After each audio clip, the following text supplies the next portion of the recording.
Hello and welcome back to the Ambassadors of Gaming. I'm one in your army of hosts, Ambassador Michael, and today I'm going to discuss with you another game that we didn't get a chance to review, so it's one of the best games of the generation. We are handpicking some of the best games in the lead up to the fall 2020 of next gen and kind of documenting some stuff we didn't get a chance to go over, more in-depth look at some of the games that came out throughout the generation.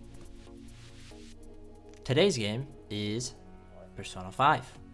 In my opinion, one of the best games of the generation, obviously. But if I had to sit here and debate it, it might be my favorite game of the generation. Persona 5 was unexpected to me because I had not been familiar with the Persona series. I had heard that it was quite grindy and quite not difficult, but it took time. It was very heavily story-based. And also, there was a lot of focus on the day-to-day life with Persona. And so I was like, hey, I haven't played like an anime Japanese type game. Let me pick this up. This sounds really good. And when I had played it and kind of gotten into it for the first couple of hours, I was like, this reminds me a lot of Pokemon, but like in a more mature way. And not that Pokemon's immature as a series with like their audience. What I mean is it feels more deep. The combat is more deep. The way you think about combos and combining your characters and your party and all that kind of stuff is more in depth than Pokemon. And I remember playing Persona 5 and getting all the way through what's considered the first dungeon, which I believe there's 5 or 6 of them total in the game.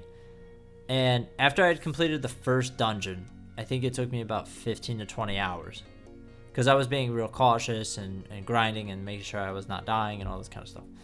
And I was like, holy crap, that was like a whole fucking game. And they're like, no, that's just the beginning of the game. And I was like, oh my god, this is going to be so long. And I think when I ended up finishing the game, I clocked it at 98 hours is what I ended up clocking it at. And the reason why I love this game so much is it really genuinely from start to finish feels like an anime series. It feels like a complete and total storyline. It doesn't feel like there's really room for sequels or improvement. Now we're getting Persona 5 R, which we're putting this out beforehand. I'm not sure we're going to review it as it seems to be mostly like a Game of the Year edition type thing where there's some stuff added, but for the most part it's a similar game. If not, I'll eat my words and I'll make a video on it. But it felt like a complete package. It was the first game I had played in a long time where I was like, oh my god, this is a game, thank you.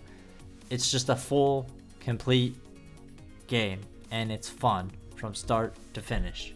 I enjoyed my entire time with it. I would play it after work every day, a couple hours, and I think I played that game for seriously like a month straight, every day. It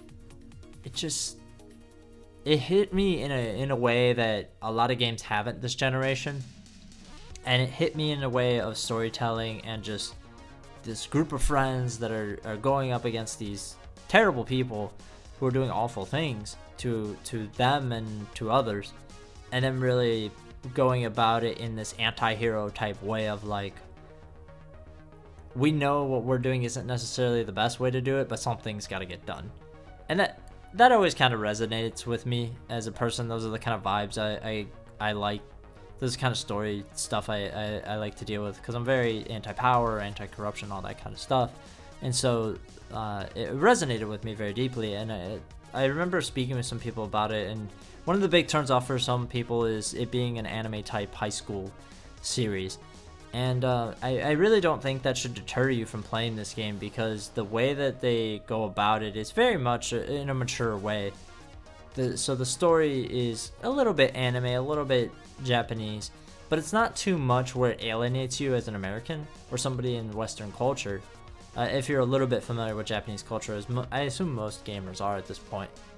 So Persona 5 hits just all the nails on the head for me. There's value in what you're buying. I bought the game for $60, and then I think I actually sunk a couple more dollars because I had some weird trade-in, so I got the Steelbook. I spent more money to buy the Steelbook basically, and then so it has value. The time is not inflated on purpose. And that's a big thing to me. It doesn't waste your time. The reason why the game is designed the way it is so that you can get acquainted with it and kind of what you're supposed to be doing and how you're supposed to grow your character. The relationships are really well done. The replay value is worthwhile if you so choose to do so. I have not. The last time I had played it, I kind of started again, and then I was like, I just don't really have time to go back and play another 40 hours of this. And so for $60, in my opinion, this is the best bang for your buck of this generation. You get the most content out of it that you will out of any other game. And again, it's complete. That I know that like we joke about games being broken and incomplete and awful, but like there's a reason why Persona games take so long to make. And it's because they actually sit down, take the time to think about it, write out a whole story, design things really well, think them all out, and I love that. And so that's why it's the best game, one of the best games of the generation, and it's definitely my top 3, if not my top game of the generation. So let me know if you played Persona 5. I've heard that the fan base is quite nagging for pretty much anybody who hasn't played Persona 5. So this is your calling card, I guess. So if you haven't played Persona 5, Persona 5R is out roughly around the time we're releasing this, probably about a couple days after, a week after. And I would highly recommend that you buy it. Try it as the definitive version of the game. I can't imagine that what they're adding in with Persona 5R is going to ruin the game or make it worse. So I'm very excited to get my hands back on it, play it again, and play it with some new added stuff to it.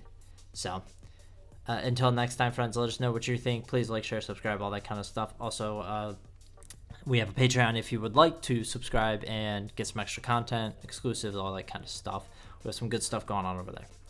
Until next time, friends, I'm Ambassador Michael.